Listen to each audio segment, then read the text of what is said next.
Last part में हमने देखा था कि एरन को फाउंडर टाइटन्स की पावर मिल चुकी होती है और वो वॉल्स के सारे टाइटन्स को आजाद करके पूरी दुनिया पर हमला कर देता है। और तब यहाँ लीवाई और उसकी स्क्वाड जेलिना से एरन का प्लान पूछते हैं और तब जेलिना उन्हें सब कुछ बता देती है। और यहाँ हम देखते हैं वो लोग एरन को रोकने के लिए एक फ्लाइंग बोट का यूज करने वाले होते हैं, पर तभी हम देखते हैं तभी उस जगह पर बहुत सारे टाइटन्स का हमला हो जाता है और उस फ्लाइंग बोट की रिपेयर के लिए उन्हें थोड़ा टाइम चाहिए होता है। और तब हम देखते हैं हांजी उन टाइटन्स को रोकने का जिम्मा लेती है और आर्मीन को स्क्वाड रेजिमेंट का कमांडर बनाकर उसे वहाँ से जाने के लिए कहती है। और तब हम देखते हैं हांजी अकेले ही उन टाइटन से लड़ने चली जाती है और वो लोग वहाँ से निकलने में कामयाब हो जाते हैं। और हम देखते हैं हांजी क्लोसर टाइटन हीट की वजह से पूरी तरह से जलकर मर जाती है। और तब यहाँ आर्मीन पहले एरन से बात करने की बात करता है और कहता है अगर ये प्लान सक्सेसफुल ना हुआ तो हमारे पास उसे मारने के अलावा कोई चारा नहीं बचेगा। तब कैप्टन लीवाई उसे जीक को मारने के लिए कहते हैं क्योंकि उसी के जरिए ही एरन फाउंडिंग टाइटन को कंट्रोल कर रहा होता है। और यहाँ हम देखते हैं सर्वाइवल एल्डियंस पोर्ट साल्टा की तरफ जा रहे होते हैं और यहाँ हम देखते हैं वहाँ की शिप्स एरन पर हमला करने के लिए तैयार हो जाती है। और तब यहाँ कमांडर मुलर उस रमरिंग को रोकने के लिए सबको मोटिवेट करते हैं। और तब हम देखते हैं वो शिप्स एरन पर बॉम्ब फेंकने लगते हैं और वो एरन का कुछ भी बिगाड़ नहीं पाते। और इस चीज को देखकर एल्डियंस बहुत उदास हो जाते हैं। और तब हम देखते हैं वहाँ पर आर्मिन और उसकी स्क्वाड आ जाती है और तब ओनी कूपन उन्हें एरन के हमले से बचाते हुए एरन के पास ले आता है। और तब सभी लोग बीस्ट टाइटन को रोकने के लिए अपनी फ्लाइंग बोट से जंप कर देते हैं। और तब राइडर आर्मर टाइटन में कन्वर्ट होकर बीस्ट टाइटन को नीचे फेंक देता है। तब पीक भी कार टाइटन में कन्वर्ट हो जाती है। अब guys last episode of attack on Titan शुरू करने से पहले मेरी आपसे रिक्वेस्ट है कि आप प्लीज इस वीडियो को लाइक कर दीजिए, चैनल पर नहीं हो तो सब्सक्राइब कर दीजिए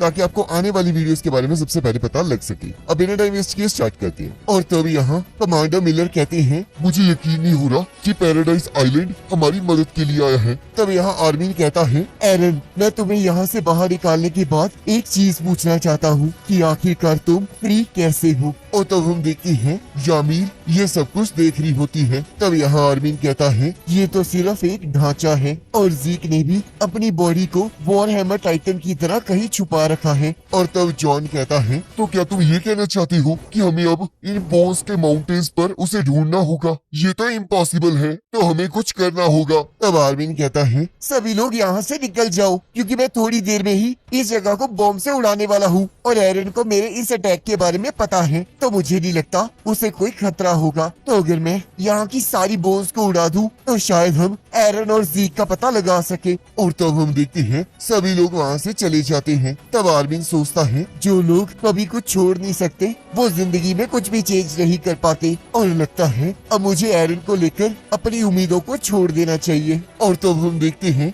यामीर आर्मीन पर हमला कर देती है और यहाँ वो उन सभी लोगों को भी सभी टाइटन्स की मदद से घेर लेती है। और तब हम यहाँ देखते हैं ओनिया कूपन पोर्ट साल्टा पर लैंड कर चुका होता है और वो होश में नहीं आ रहा होता। तब एनी के फादर उससे एनी के बारे में पूछ रहे होते हैं और तब हम देखते हैं कुछ टाइटन आकर आर्मर टाइटन पर हमला कर देते हैं और मिकासा उसे बचा लेती है। तब जॉन कहता है आखिरकार ये क्या है, ये मुझे प्योर टाइटन तो बिल्कुल नहीं लग रहे हैं। तब कोनी कहता है अब हम क्या करें, हमारे पास तो थंडर स्फीयर्स भी ज्यादा नहीं बची है और क्या आर्मीन जिंदा भी है। तब कैप्टन लीवाई कहते हैं अगर उसे थोड़ी भी खरोच आई होती तो वो अब तक टाइटन में कन्वर्ट हो चुका होता, तो इसका मतलब उसे बिना किसी चोट से किसी जगह पर कैद किया गया है और वो लोग उसे एरन से बहुत दूर ले गए हैं और अब हमारे और आर्मीन के बीच में बहुत सारे टाइटल्स हैं। एरन अगर मैं ठीक होता तो मैं इस तरह फ्रंट से हमला ना करता, तो इसलिए मिकासा शांत रहो और मुझे एक चारे की तरह काम करने दो। तब पीक कहती है आप ऐसा नहीं कर सकते कैप्टन, मुझे पता लग गया है कि ये लोग कौन हैं। ये वो सारे पुराने 9 टाइटन्स हैं और मुझे नहीं पता कि ये अब भी कुछ सोच समझ सकते हैं भी या नहीं, पर फाउंडिंग टाइटन की पावर की मदद से हम इन्हें जितनी बार भी मारेंगे ये दोबारा से फिर से खड़े उठेंगे।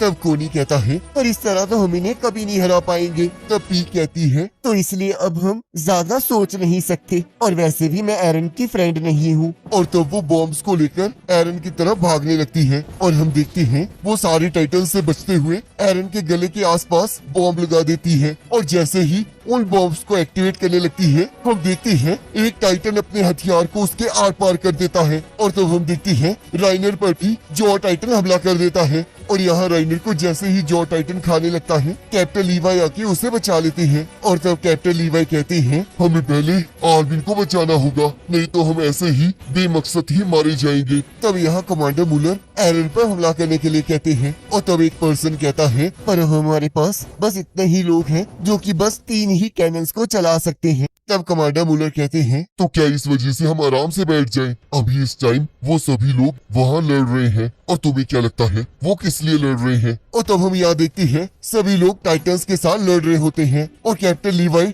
ऐसी हालत के बावजूद उन टाइटन्स को एक एक करके मार रहे होते हैं और तब राइनर अपने पीछे कुछ टाइटन्स को अट्रैक्ट करता है और मिकासा उन पर हमला करके उन्हें मार देती है। और तब यहाँ आर्मिन सोचता है मैं बेवकूफ हूँ और क्या एरन तुम मुझे मारना चाहते हो? पर रुको, ये सब कुछ वो फाउंडर यामीर ने किया है और जैसे कि एरन ने कहा था कि वो बस आगे बढ़ेगा तो इसका मतलब ये सारी रुकावट फाउंडर यामीर की है और वो भी ह्यूमैनिटी को खत्म करना चाहती है और वो इनविंसिबल है। तो क्या यहाँ पर सब कुछ खत्म हो जाएगा? और तो हम यहाँ देखते हैं बैथोल्ड रो रहा होता है और बाहर उसका टाइटन आम टाइटन को खा जाता है और उसकी बॉडी को नीचे पटक देता है और यहाँ हम देखते हैं बाकी लोगों की भी हालत कुछ ज्यादा अच्छी नहीं होती है। तब यहाँ राइनर कहता है जॉन मुझे छोड़ दो, मैं दोबारा से टाइटन में कन्वर्ट हो जाऊंगा और उसके बाद तुम इस रंबलिंग के हाथों मारे जाओगे। तब राइनर कहता है तो क्या तुम्हें लगता है कि हम जीत पाएंगे? तब जॉन कहता है नहीं, पर फिर भी हम स्क्वाड रेजिमेंट में हैं और हमने कभी हारना नहीं सीखा है तो इसलिए हम आखिरी दम तक लड़ेंगे। और तब हम देखते हैं मिकासा यहाँ उन टाइटन्स के साथ लड़ रही होती है और यहाँ कोनी के ऊपर एक टाइटन हमला कर देता है पर कैप्टन लीवाई उसे बचा लेते हैं। पर कैप्टन लीवाई इससे और भी ज्यादा जख्मी हो जाते हैं। तब कोनी उन्हें पकड़ लेता है और तब मिकासा सभी टाइटन्स को लड़ने के लिए बुलाती है और तब हम देखते हैं फैल्को, गाबी और एनी वहाँ आ जाते हैं और वो सभी लोग उनको उड़ाकर वहाँ से ले जाते हैं। तब राइनर कहता है आखिरकार गाबी यहाँ क्या कर रही है? तब एनी कहती है वो शिप फैल्को के ट्रांसफॉर्मेशन की वजह से टूट गई और उसके बाद क्यूबी ने हमें यहाँ आने दिया। तब एनी आर्मिन के बारे में पूछती है। तब मिकासा उसे सब कुछ बता देती है और एनी से मदद मांगती है। तब एनी कहती है तुम्हारे बचपन को दोस्तों को किडनैप होने का ज्यादा ही शौक है, पर कोई बात नहीं, हम उसे बचा लेंगे। तब गाबी कहती है आखिरकार पीक कहाँ है? तब राइनर कहता है कि वो एरन के गले के पास है और उसे वॉरहैमर टाइटन ने रोक रखा है। तब कैप्टन लीवाई कहते हैं तो चलो फिर अब 2 टीमें बनाई जाएं, जिसमें से एक आर्मिन को बचाएगी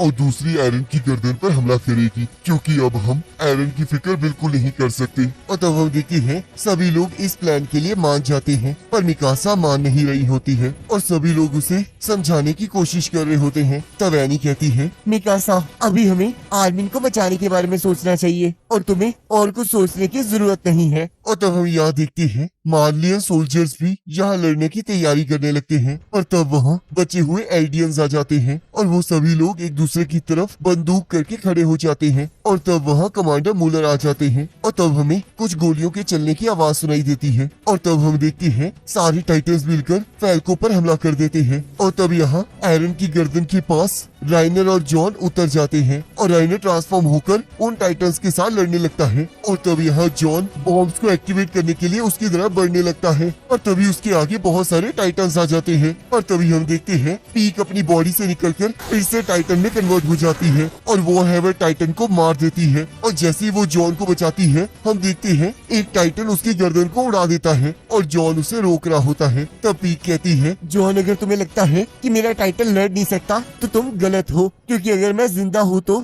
मैं अपने कार टाइटन की मदद से आखिरी तक लड़ सकती हूँ, चाहे मुझे इसके लिए ये 100 बार ही क्यों ना करना पड़े। तो इसलिए जाओ और बॉम्ब्स को एक्टिवेट कर दो। और तभी हम देखते हैं जैसे ही जॉन आगे बढ़ने लगता है वैसे एक टाइटन उसे नीचे फेंक देता है और वो अपनी रस्सी से लटक जाता है और तब हम देखते हैं वो उस टाइटन को ढूंढ लेती है जिसने आर्मिन को पकड़ा होता है और तब एनी ट्रांसफॉर्म हो जाती है और तब यहाँ कैप्टन लीवाई सोच रहे होते हैं कि आखिरकार ये ज़िक है कहाँ, पर फिर भी अगर मैं इस हालत में उसे ढूंढ भी लेता हूँ फिर भी मैं कुछ नहीं कर पाऊंगा। मैंने आज तक हर दिए हुए ऑर्डर को फिनिश किया है पर मैं फिर भी उसके दिए हुए आखिरी ऑर्डर को फिनिश नहीं कर पा रहा हूँ और शायद असली बात ये है कि हमने अपना मिशन कंप्लीट कर दिया है। उन लोगों को सी तक पहुँचाना ही हमारे हिस्से की जिम्मेदारी थी। तो बताओ तुमने जो बलिदान दिए वो लोगों को इस तरह मारने के लिए थे, पर ऐसा नहीं है क्योंकि हमने जिस दुनिया का सपना देखा था उसमें टाइटंस की कोई जगह नहीं थी और वो एक आइडियलिस्टिक वर्ल्ड था। क्योंकि अगर ऐसा नहीं था तो जो हमने किया वो सारा कुछ बेकार था।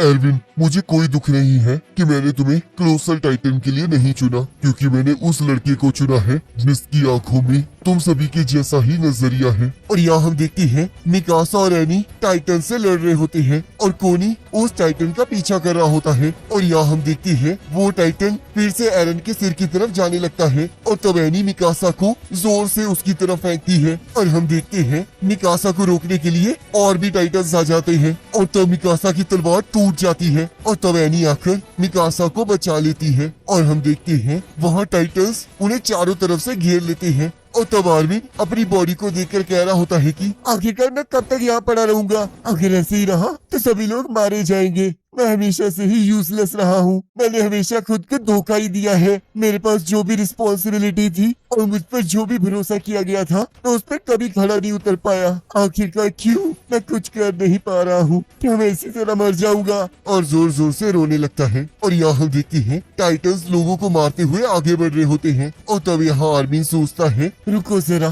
मैं अभी मरा नहीं हूँ और ये ना ही एक इल्यूजन है, पर अगर मैं एक टाइटन के मुंह के अंदर हूँ तो आखिरकार मुझे सबकी सिचुएशन के बारे में कैसे पता लग रहा है। क्या यहाँ पर सारे आइडियंस पाथ की तरह कनेक्टेड है, तो शायद लगता है मुझे कुछ यहाँ सोचना ही होगा। और तब हम देखते हैं आर्मिन को जीक दिखाई देता है और वो उसे हेलो कहता है। तब जीक कहता है हेलो एरन के फ्रेंड, तो लगता है तुम्हें भी जामीर ने खा लिया है।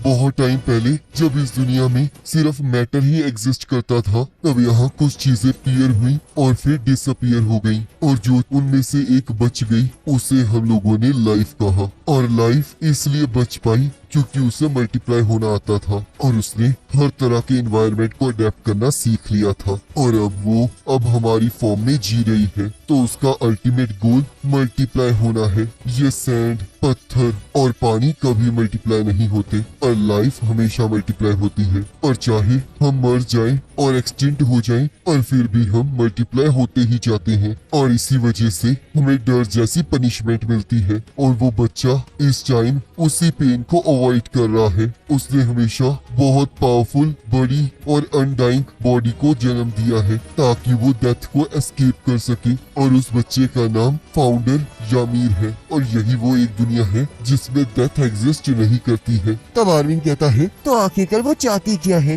तो जीक कहता है मैं भी कब से यही समझने की कोशिश कर रहा हूँ। उसके पास तो पहले से ही इतनी पावर थी तो वो फिर क्यों किंग फिटिस की बातों को इनकार नहीं कर पाई और वो उन्हीं की ऑर्डर की वजह से यहाँ पर 200 सालों तक रही। और मुझे लगता है ये सब कुछ उसके किसी पछतावे की वजह से है और शायद एरन ने उसे समझ लिया था और इसी वजह से यामीर उसकी साइड हो गई। तब आर्मिन पूछता है तो क्या यहाँ से बाहर जाने का कोई रास्ता है। तब जीक मना कर देता है। तब आर्मिन कहता है पर मैंने अभी तक हार नहीं मानी है। तब जीक कहता है पर ऐसा क्यों है कि हमारी स्पीशीज की एग्जिस्टेंस तुम्हारे लिए सच में इम्पोर्टेंट है और इस टाइम उन लाइफ फॉर्म्स की डेथ हो रही है जिन्हें फियर कंट्रोल करता है। वो फियर जो बिल्कुल एक मीनिंगलेस लाइफ की वजह से बना हुआ है। तब आर्मिन कहता है पर मेरे दोस्त अभी भी लड़ रहे हैं क्योंकि हम अभी भी बहुत से लोगों को फियर से बचा सकते हैं। तब जीक कहता है तो आखिरकार क्यों इस लड़ाई को हार जाना गलत है। क्या लाइफ का असली गोल डेथ ही नहीं होता है और शायद हम ये इसलिए कर रहे हैं क्योंकि हमें उस डेथ से पहले थोड़ा रिलीफ मिल जाता है। इस टाइम ग्रोथ के नाम पर लाइफ टाइम में चेंजेस किए जा रहे हैं बिना ये जाने कि इसका कोई मतलब है भी या नहीं और इसे सुनकर मुझे ऐसा लग रहा है जैसे कि ये फ्रीडम ही है। और तब आर्मिन को एक पत्ते को देखकर अपना बचपन याद आता है और वो कहता है उस टाइम सूरज ढलने से पहले हम ट्री की तरफ भाग रहे थे और ये देखना चाहते थे कि वहाँ पहले कौन पहुँचता है और ये आइडिया एरन का था और वो सबसे पहले भाग पड़ा था और मिकासा उसके पीछे भागी थी और मैं सबसे लास्ट में भाग रहा था और उस दिन मुझे भागकर बहुत अच्छा लग रहा था और फिर मुझे किसी वजह से ख्याल आया कि शायद मैं इसी रेस को भागने के लिए पैदा हुआ हूँ और मैंने ऐसे काफी सारे काम करते हुए ये चीजें सोची हैं। और तब हम देखते हैं जीक को आर्मिन के हाथ में बॉल दिखाई दे रही होती है और आर्मिन को उसके हाथ में एक पत्ता दिखाई दे रहा होता है। तब आर्मिन कहता है, पर मुझे नहीं लगता कि हमें मल्टीप्लाई होने के लिए ऐसी चीज चाहिए, पर ये फिर भी बहुत प्रीशियस है। तब जीक कहता है, तुमने सही कहा, ये चाहे मीनिंगलेस हो पर ये बहुत जरूरी है। मैं चाहे इसके साथ हमेशा खेलता रहूं पर फिर भी मैं खुश रहूंगा। और तब हम देखते हैं पुराने टाइटन्स के होस्ट वहाँ आ जाते हैं और तब हम यहाँ देखते हैं पीक भी थक चुकी होती है और जॉन उसे बचा लेता है। और तब वो देखते हैं राइनर को भी सारे टाइटन्स ने घेर रखा होता है और तब जॉन और पीक पर टाइटन्स हमला कर देते हैं और यहाँ एनी टाइटन्स के साथ लड़ रही होती है। और तभी हम देखते हैं बेथोल्ड एनी को बचा लेता है और यहाँ भी कुछ टाइटन्स राइनर, जॉन और पीक की मदद करने लगते हैं। तब कोनी कहता है, आखिरकार यहाँ क्या चल रहा है? तब मिकासा कहती है, मुझे नहीं पता, पर मैं इस अपॉर्चुनिटी को जाने नहीं दूंगी। और तब जैसे ही आर्मिन को कैद करने वाला टाइटन वहाँ से भागने लगता है, गाबी उसे गोली मार देती है और मिकासा आर्मिन को उसके मुंह से बाहर निकाल लेती है। और तब वो टाइटन जैसे ही आर्मिन पर हमला करता है, आर्मिन होश में आकर उसके ऊपर एक थंडर स्पीयर से हमला कर देता है। और तब जैसे ही आर्मिन नीचे गिरने लगता है, कोनी और एनी उसे बचा लेते हैं। तब आर्मिन कहता है, मुझे माफ कर देना साथियों, पर अब सब कुछ ठीक है। और तब हम देखते हैं वहाँ पर कुछ टाइटन्स स्क्वाड रेजिमेंट की मदद करने लगते हैं। और तब हम देखते हैं जीक लीवाई को अपनी तरफ बुलाने लगता है। तब यहाँ कोनी कहता है, आखिरकार यहाँ हो क्या रहा है? तब आर्मिन कहता है, ये सब कुछ जीक की वजह से हुआ है। उसने ही वर्ल्ड ऑफ पाथ्स में सभी को जगाया है और वहाँ पर सारे एल्डियंस कनेक्टेड हैं और शायद इसी वजह से फाउंडर यामीर को कनेक्शंस चाहिए थे, वो हमसे कुछ चाहती है। और तब यहाँ जीक पुराने बीस टाइटन के होस्ट को कहता है, मुझे माफ करना कि हम अभी तक कुछ भी अचीव नहीं कर पाए, पर मेरे हिसाब से अभी भी ऑथेनाइजेशन का प्लान सही है, जिसमें हम एल्डियंस की प्रजाति को आगे बढ़ने ही नहीं देंगे ताकि टाइटन्स की पावर हमेशा हमेशा के लिए गायब हो जाए। और तब यहाँ आर्मिन कह रहा होता है, मैंने तुम्हारे से तुम्हारी पावर और तुम्हारी प्रीशियस मेमोरीज सब कुछ छीन लिया, तो इसलिए मैं जानता हूँ कि हम लोग यहाँ नहीं रह सकते। और तब आर्मिन और जीक कहते हैं, प्लीज सभी लोग हमारी मदद कीजिए। और तो यहाँ जीक कहता है, ये कितना अच्छा मौसम है, काश मैंने इसके बारे में पहले सोचा होता, पर शायद इतनी किलिंग के बाद मुझे ऐसी सजा तो मिलनी चाहिए थी। और तब हम देखते हैं कैप्टन लीवाई उसका सिर उड़ा देते हैं और सारे टाइटन्स वहीं के वहीं रुक जाते हैं। और तब राइनर पीक और जॉन को आगे बढ़ने के लिए कहता है और तब हम देखते हैं जॉन और पीक अपनी पूरी ताकत लगाकर उस बॉम्ब को एक्टिवेट करने के लिए आगे बढ़ते हैं। और तब जॉन एरन की गर्दन को उड़ा देता है और तब हम देखते हैं एक अजीब सी चीज एरन के हेड की तरफ दोबारा से बढ़ने लगती है, पर राइनर उसे रोक लेता है। तब यहाँ कोनी कहता है, जॉन हमें जल्दी से यहाँ से हटना होगा क्योंकि आर्मिन यहाँ पर सब कुछ उड़ाने वाला है। तब जॉन कहता है, पर राइनर अभी यही है। तब पीक कहती है, आर्मर टाइटन उस हमले को सह सकता है और वैसे भी हम इस अपॉर्चुनिटी को मिस नहीं होने दे सकते, क्योंकि अगर हमने ऐसा किया तो इसका मतलब हमें राइनर पर भरोसा नहीं है। और तब यहाँ आर्मिन कहता है, आप सबका शुक्रिया, बिना आप सबकी मदद से हम इस रंबलिंग को नहीं रोक पाते, तो इसलिए गुड बाय एरन। और तब वो देखती है वहाँ एक बहुत बड़ा धमाका होता है। तब यहाँ जॉन कहता है, क्या एरन मर चुका है? और तब यहाँ मिकासा को एरन की बातें याद आने लगती हैं, जिसमें उसने उससे कहा होता है कि वो उससे नफरत करता है। और तब मार्को और गाबी अपने पेरेंट्स से मिलते हैं। तब कोनी कहता है, ऐसा नहीं है कि मुझे इसका कोई रिग्रेट नहीं है, पर हमने जो कुछ भी किया वो सही था, हमने रंबलिंग को रोक ही लिया। तब एनी कहती है, आखिरकार ये लोग यहाँ तक पहुँचे कैसे? तब राइनर की माँ कहती है, ये सब कुछ तुम्हारे फादर का कमाल है, तो जाओ उनसे मिल लो। और तब हम यहाँ देखते हैं राइनर और आर्मिन सही सलामत होते हैं। और तब हम देखते हैं वो अजीब सी चीज अभी भी जिंदा होती है। तब जॉन कहता है, आखिरकार ये है क्या? तब कैप्टन लीवाई कहते हैं, मुझे नहीं पता, मुझे बस इतना पता है कि हम इसे जिंदा नहीं छोड़ सकते। और तब हम देखते हैं एरन फिर से ट्रांसफॉर्म हो जाता है। तब जॉन कहता है, मुझे लगा ही था, इसे मारने के लिए इतना ही काफी नहीं है। तब गाबी कहती है, ये तो बहुत बुरी चीज है, अगर ये चीज दोबारा से एरन के साथ जुड़ गई तो रंबलिंग दोबारा से स्टार्ट हो जाएगी। तब कैप्टन लीवाई कहते हैं, हम ऐसी चीज को कैसे मार सकते हैं जो एक एक्सप्लोजन को भी झेल सकती है?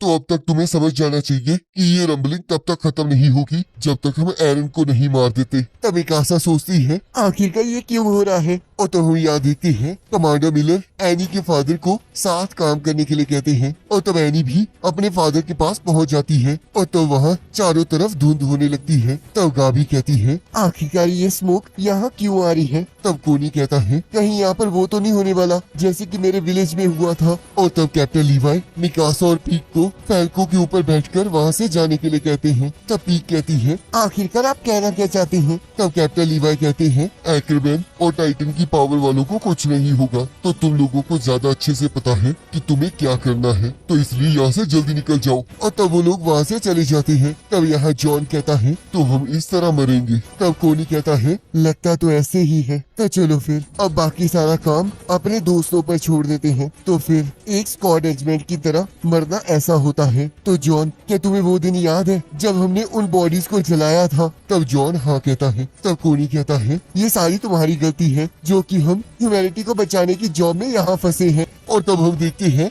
पोर्ट साल्टा के एल्डियंस टाइटन्स में कन्वर्ट हो जाते हैं। और तब वो चीज उन सभी को लेकर एरन की तरफ बढ़ने लगती है और राइनर उनके रास्ते में खड़ा हो जाता है। तब आर्मिन कहता है, लगता है एरन तुम्हें जिंदगी को हेल बनाना बहुत अच्छा लगता है। तो चलो फिर मैं तुम्हारे साथ तब तक लड़ता रहूंगा जब तक इस चीज का अंत नहीं हो जाता।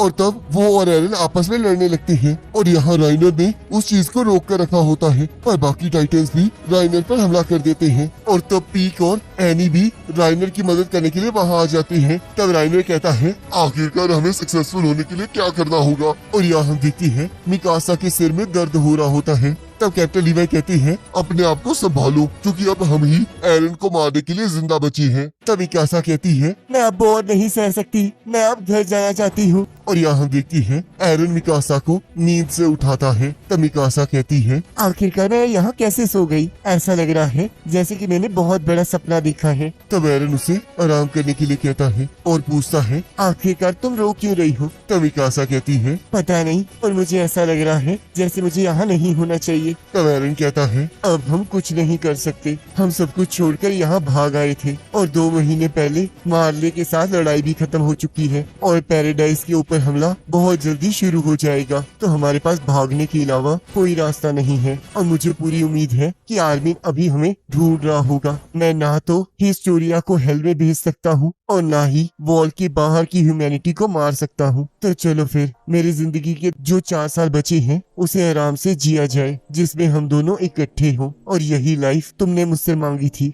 तब मिकासा एरन के गले लग जाती है। तब एरन कहता है, क्या तुम मुझसे एक प्रॉमिस करोगी कि जब मैं मर जाऊंगा तब तुम इस स्कार्फ को फेंक देना, क्योंकि तुम्हारे आगे की जिंदगी बहुत लंबी है और तुम्हें मुझे भुलाकर फ्री होकर उसे जीना है। तो प्लीज मिकासा मेरे बारे में भूल जाओ। और यहाँ हम देखते हैं आर्मिन और एरन आपस में लड़ रहे होते हैं और तब मिकासा उस स्कार्फ को पहनकर सोचती है, मुझे माफ करना एरन, पर मैं वैसा नहीं कर सकती। और कहती है, एरन उस टाइटन के मुंह में है, तो सभी लोग मेरी मदद करो। और यहाँ हम देखते हैं एरन और आर्मिन बराबरी का मुकाबला लड़ रहे होते हैं। तब कैप्टन लीवाई और मिकासा पूरी स्पीड से एरन की तरफ बढ़ रहे होते हैं और तब कैप्टन लीवाई मिकासा के लिए एरन के मुंह के अंदर जाने का रास्ता बना देते हैं और मिकासा अंदर पहुंच जाती है और एरन की गर्दन को काट देती है। और तब मिकासा कहती है, फिर मिलेंगे एरन, और उसे किस करती है।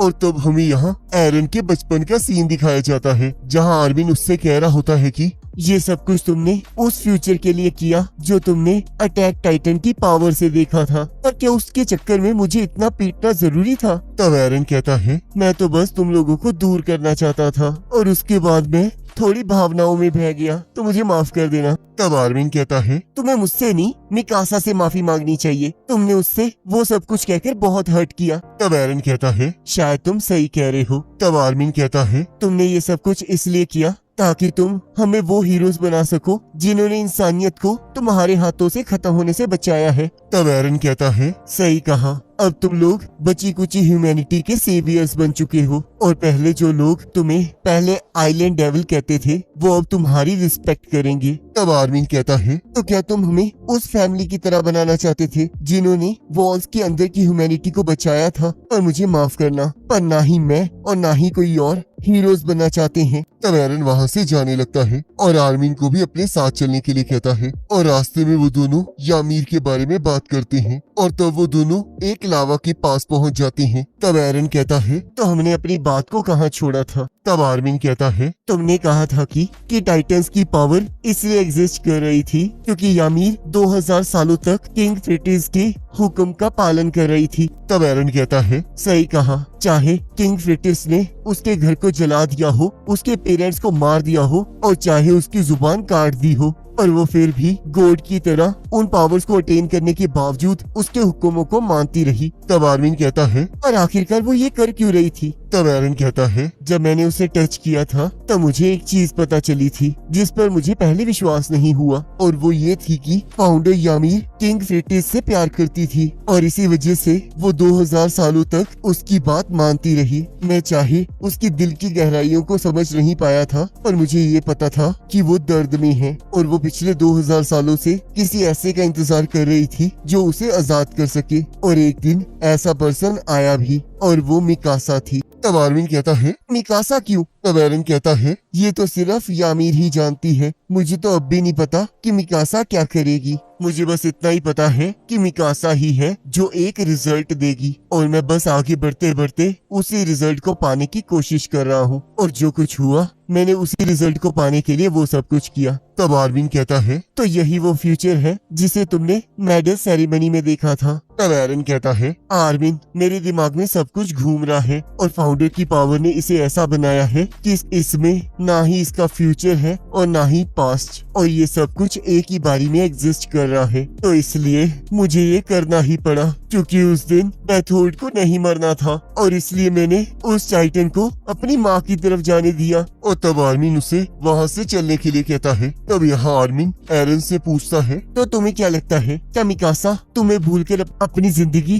खुशी से किसी के साथ जी पाएगी? तब एरन कहता है, किससे पता है? तब आर्मिन उसे एक मुक्का मारता है। तब आर्मिन कहता है, इस तरह मत बोलो, मैंने अभी तक तुम्हें माफ नहीं किया है, और आखिरकार तुम मिकासा के प्यार की ऐसी बेइज्जती कैसे कर सकते हो? उसने हमेशा अपने पूरे दिल से तुम्हारी केयर की है, और क्या तुम्हें सच में लगा कि तुम इतने आसानी से कह दोगे कि मुझे भूल जाओ और फिर वहाँ से चले जाओगे? और अब तुम्हें देखकर मुझे लगता है उसे तुम्हें भूलकर किसी और के साथ चले ही जाना चाहिए, और मुझे पूरा यकीन है उसे कोई न कोई जरूर मिल जाएगा। तब एरन रोते हुए कहता है, मैं ऐसा बिल्कुल नहीं चाहता। मैं तो चाहता हूँ कि वो मुझे कभी भूले ही ना और अगले 10 सालों तक मुझे याद करती रहे। तब आर्मिन कहता है, मुझे नहीं लगा था तुम इतनी बकवास बात करोगे। तब एरन कहता है, मिकासा को इसके बारे में मत बताना। सच्चाई तो ये है कि मैं उसे खुश देखना चाहता हूँ और मैं मरना नहीं चाहता, और मिकासा और तुम सबके साथ रहना चाहता हूँ। तब आर्मिन कहता है, एरन, इस तरह हार मत मानो, शायद हम कोई रास्ता निकाल पाए। तब एरन कहता है, ऐसा नहीं हो सकता, और मुझे पूरा यकीन है कि वो लोग भी मरना नहीं चाहते थे, पर फिर भी मैंने उन 80% लोगों को मार डाला। तब आर्मिन कहता है, आखिरकार तुम ये क्या कह रहे हो? तब एरन कहता है, जैसे कि मैंने कहा, मैंने वॉल्स के बाहर की ह्यूमैनिटी को मारने की कोशिश की, पर तुम लोगों ने मुझे रोक लिया। पर इस लड़ाई के बीच 80% ह्यूमैनिटी मारी गई, और अब जितनी पैराडाइज की आबादी है और उतनी ही वॉल के बाहर की आबादी हो जाएगी, और अब कोई भी एक तरफ से बदला नहीं लेगा, जिसका मतलब ये लड़ाई कभी खत्म नहीं होगी। तब आर्मिन कहता है, तो क्या तुम्हारा मतलब जो सब कुछ हमने किया वो सब कुछ बेकार था? तुम्हें किसी भी हालत में इसे रोकना होगा। तब एरन कहता है, मैं ये नहीं कर सकता, और तुम सिर्फ 20% आबादी को ही बचा सकते हो, और ये सब कुछ पहले से ही डिसाइड हो चुका है। तब आर्मिन कहता है, तो क्या तुमने ये सब कुछ खुद डिसाइड करके उन्हें मार डाला? तब एरन कहता है, मैंने बहुत कोशिश की, पर हर बार रिजल्ट ऐसा ही आया, और सारी चीजें वैसी ही होती गई जैसे कि फ्यूचर की मेमोरीज में दिखाया गया था। और जैसे आर्मिन तुमने कहा था, मैं सच में आजादी का गुलाम हूँ। तब आर्मिन रोते हुए कहता है, आखिरकार तुम ऐसी बेवकूफी भरी चीज कैसे कर सकते हो? क्या हम सच में कुछ नहीं कर सकते हैं? तो क्या तुम ये कहना चाहते हो कि अगर लोग ही नहीं होंगे तो वॉर कैसे होगी? और तुम्हें लगता है कि सभी लोग तुम्हारे इस बेकार के जोक को सच मानेंगे? ये सच है कि हमें इस लड़ाई का कोई एंड नहीं दिखाई दे रहा, और मुझे पूरा यकीन है कि जो नरक हम भोग रहे हैं वो हमने बहुत बार भोगा है, पर फिर भी एक दिन हम एक दूसरे को समझेंगे, और अब कोई भी इस चीज पर विश्वास नहीं करेगा, और इन सभी चीजों से वो बस मरना या फिर मारना ही सीखेंगे। और तुम ये कहना चाहते हो कि तुमने ये सब कुछ हमारे लिए किया है? तब एरन कहता है, ऐसा नहीं है, मैं बस सभी को एक समान रख के ये सब कुछ देखना चाहता था। तब आर्मिन इसका रीजन पूछता है। तब एरन कहता है, मुझे नहीं पता, पर मैं बस ये देखना चाहता था। मैंने सोचा कि मैंने ये सब कुछ तुम लोगों को बचाने के लिए किया है, पर फिर भी शाशा और हेनस हमारी वजह से मारे गए और मेरी वजह से ही तुमने फ्लोक और बाकी सभी से लड़ाई की। और अब मुझे समझ आ रहा है कि मैंने ये सब कुछ क्यों किया, क्योंकि मैं एक बेवकूफ था जिसके पास एक बहुत इनक्रेडिबल पावर आ गई थी, जिसकी वजह से यही एक अंत बचा था। तब आर्मिन कहता है, मुझे पता है इस फीलिंग के बारे में जिसमें हम दुनिया से सभी को मिटा देना चाहते हैं, क्योंकि मुझे भी ये फीलिंग आती है। मुझे पूरा यकीन है कि किसी ने भी मेरे बारे में ये नहीं सोचा होगा, क्योंकि मैं वो हीरो हूँ जिसने 20% ह्यूमैनिटी को बचाया है, पर मैं वो भी हूँ जिसने तुम्हें बाहर की दुनिया के बारे में बताया था और तुम्हें वो फ्री वर्ल्ड इमेजिन करवाया था जहाँ पर कोई भी एग्जिस्ट नहीं करता है। ये सारी मेरी गलती है। तब आर्मिन के हाथ में कुछ होता है और एरन भी उसे देख रहा होता है। तब आर्मिन कहता है, तुमने आखिरकार इसे देख ही लिया। ये हमेशा से हमारे पास ही था, पर तुमने हमेशा इसे दूर ही देखा है। तो फिर थैंक यू एरन, मुझे वॉल्स के बाहर का दृश्य दिखाने के लिए। तो इसका मतलब हमने ये सब कुछ इकट्ठे किया है, तो हम हमेशा इकट्ठे रहेंगे। तब एरन कहता है, पर हम कहाँ रहेंगे? तब आर्मिन कहता है, हम लोग हेल में रहेंगे और उन 80% लोगों को मारने की पनिशमेंट सहेंगे। और तब वो दोनों गले लग जाते हैं। तब एरन कहता है,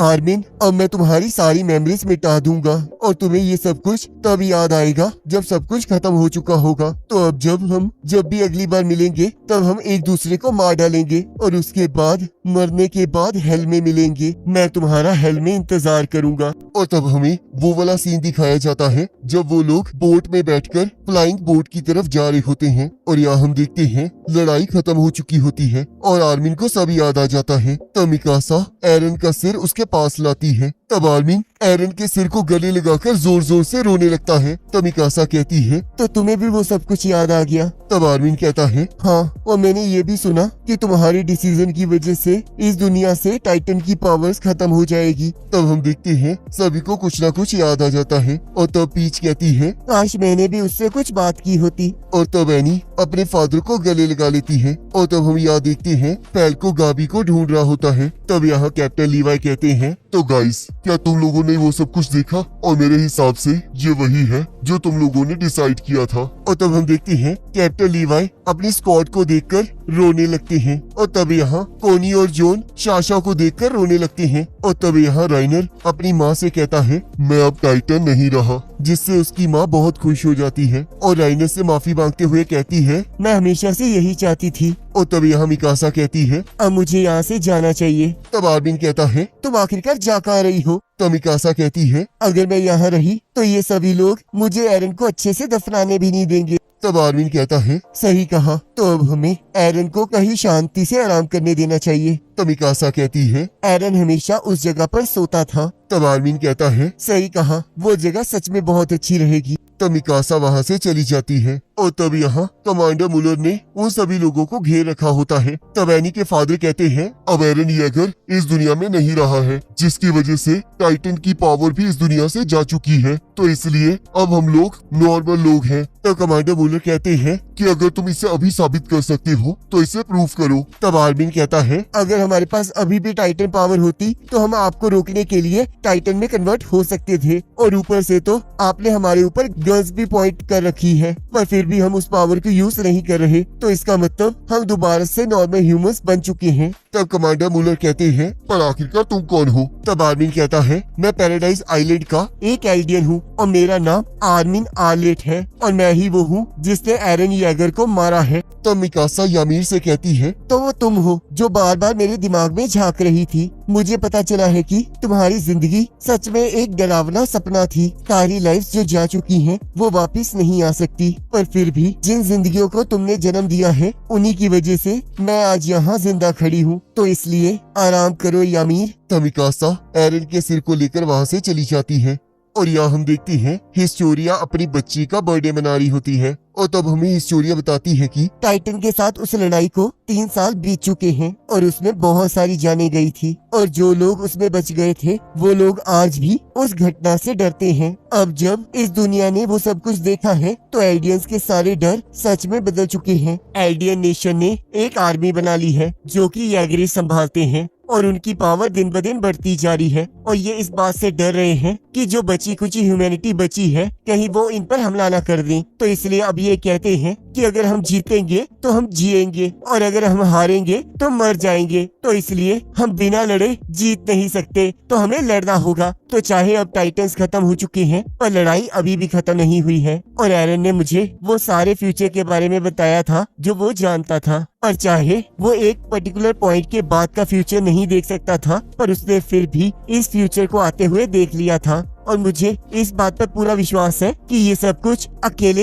एरन के चॉइसेस की वजह से नहीं हुआ है। जो ये दुनिया आज बनी है वो सब कुछ हमारे चॉइसेस की वजह से है। तो इसलिए हमें लड़ना होगा ताकि हमें और लड़ने की जरूरत ना पड़े, चाहे उसके लिए नरक जैसी जिंदगी ही क्यों ना जीनी पड़े। और मुझे नहीं लगता कि ये वो वाली जिंदगी है जो वो हमारे लिए चाहता था, पर इससे कोई फर्क नहीं पड़ता कि वो क्या चाहता था और क्या नहीं। पर हमें वो पूरा मौका दिया गया है कि हम उस टाइम को कैसे यूज करेंगे जो हमें दिया गया है। और यहाँ हम देखते हैं आर्मिन हिस्टोरिया के ये सारे लेटर्स पढ़ रहा होता है और तब हम देखते हैं वो सभी लोग पैराडाइज की तरफ जा रहे होते हैं। तब एनी कहती है, आर्मिन क्या तुम्हें सच में लगता है कि ये काम करेगा? क्योंकि हम वही हैं जिन्होंने वॉल्स को डिस्ट्रॉय किया था और हमने इनके हीरो एरन को मारकर इन्हें धोखा दिया था और अब हम अलाइट नेशन के वो मेंबर्स हैं जो उनसे शांति की बात करने आए हैं। तब गाबी कहती है, पर वैसे मैं बिल्कुल भी शौक नहीं होंगी अगर अभी की अभी ये शिप डूब जाए। तब राइनर कहता है, सही कहा, ये तो बहुत अमेजिंग है कि ये शिप अभी तक टिकी हुई है। तब जॉन कहता है, तो आखिरकार ये वो रोल है जो उस हीरो ने हमारे लिए चुना है। तब कोनी कहता है, क्या एनी तुम ये सोचकर यहाँ घुसी थी कि तुम यहाँ से जिंदा बच के बाहर निकलोगी? तब एनी कहती है, ऐसी बात नहीं है, पर मुझे लगता है तुम लोग यहाँ मरने तो बिल्कुल नहीं आए हो। तब आर्मिन कहता है, ये बात सच है कि अब हम इस टाइम उस हेल की तरफ बढ़ रहे हैं क्योंकि हम स्क्वाड रेजिमेंट हैं जिसे सपने देखना पसंद है और वो कभी भी हार नहीं मानती है। और वैसे भी ये लोग अभी हमें नहीं मारेंगे, यहाँ के लोग अभी भी हमारे साइड की स्टोरी सुनना चाहते हैं। और तब हम यहाँ देखते हैं कैप्टन लीवाई, ओन्या कुपुन और हेलेना यहाँ सर्वाइवर्स की मदद कर रहे होते हैं। और तब आर्मिन कहता है, और वो लोग ये भी जानना चाहते हैं कि आखिर क्यों यहाँ वो लोग आए हैं जो एक बार एक दूसरे के साथ लड़ना चाहते थे और अब वही लोग हमें शांति कायम करने के लिए कह रहे हैं। और तब पीक कहती है, तो चलो उन लोगों को वो बताया जाए जो स्टोरी हमने देखी है। और तब यहाँ मिकासा एरन की ग्रेव के पास कहती है, एरन सभी लोग तुमसे मिलने आ रहे हैं। और तब मिकासा अपने बचपन को याद करके रोने लगती है और कहती है, मैं तुम्हें फिर से देखना चाहती हूँ। और तब हम देखते हैं एक पंछी आकर मिकासा के स्कार्फ को ठीक कर देता है। तब मिकासा कहती है, एरन इस स्कार्फ को ठीक करने के लिए शुक्रिया। और गाइस इसी के साथ अटैक ऑन टाइटन का एंड हो जाता है। अब गाइस आपको ये लास्ट एपिसोड कैसा लगा मुझे कमेंट करके जरूर बताना। और इसी के साथ मैं आपको बताना चाहता हूँ कि इस रिकॉर्डिंग के दौरान ही हमारे चैनल पर 300 के सब्सक्राइबर्स कंप्लीट हो गए हैं, तो आप सबका शुक्रिया। और अगर आपको ये वाली वीडियो अच्छी लगी है तो अब लास्ट में बस मैं आपको यही कहना चाहता हूँ कि अगर आपको ये वाली वीडियो अच्छी लगी है तो इसे लाइक जरूर कीजिए, अगर चैनल पे हो तो सब्सक्राइब जरूर करना और बेल आइकन पर क्लिक कर देना ताकि आपको आने वाली वीडियोस के बारे में सबसे पहले पता लग जाए। और आप अगली कौन सी सीरीज चाहते हैं उसका भी आप कमेंट करके हमें बता सकते हैं।